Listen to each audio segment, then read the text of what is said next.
What if a simple bowl of rice could change your entire life? Not just your body, but your confidence, your hope, and the way you see yourself every single day.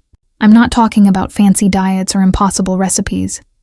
I'm talking about one woman, standing in her tiny kitchen at midnight, tears mixing with the steam from her pot of rice. Her name is Maya. Once a nurse, a mother, a dreamer.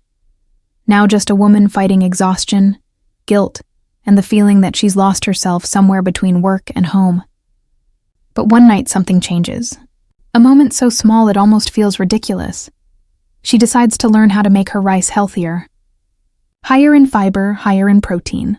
What starts as a desperate attempt to feel better turns into something far deeper. A story about healing, resilience, and how sometimes the smallest choices build the strongest versions of us.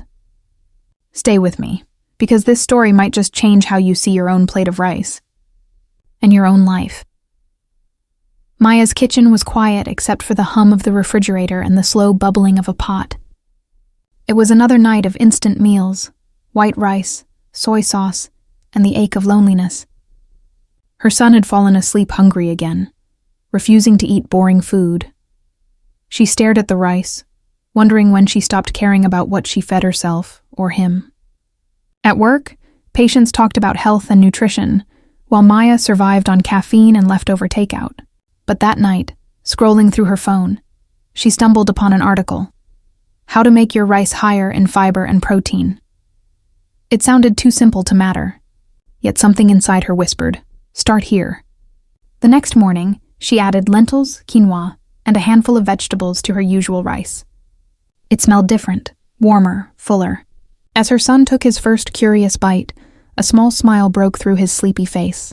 For the first time in months, Maya felt hope rise with the steam. Weeks passed, and so did Maya's fear of change. Every meal became a small experiment, every bowl a quiet victory. She started feeling lighter, not just in body, but in spirit. Her coworkers noticed her glow. Her son began helping her cook, laughing as they stirred together. But one evening, when her paycheck barely covered groceries, the doubt returned. She looked at the plain bag of rice on the counter and whispered, "It's just food. What difference can it really make?" Then her son hugged her waist and said, "Mom, your rice makes me strong." Tears filled her eyes. It wasn't the rice. It was the care she put into it, the love she'd begun to show herself again. From that night on, Maya taught her neighbors how to enrich their rice: beans, peas, oats, anything that added life. Her kitchen became a place of laughter and healing. And as she stirred her pot one last time, she realized, change doesn't start big. It starts with a single grain.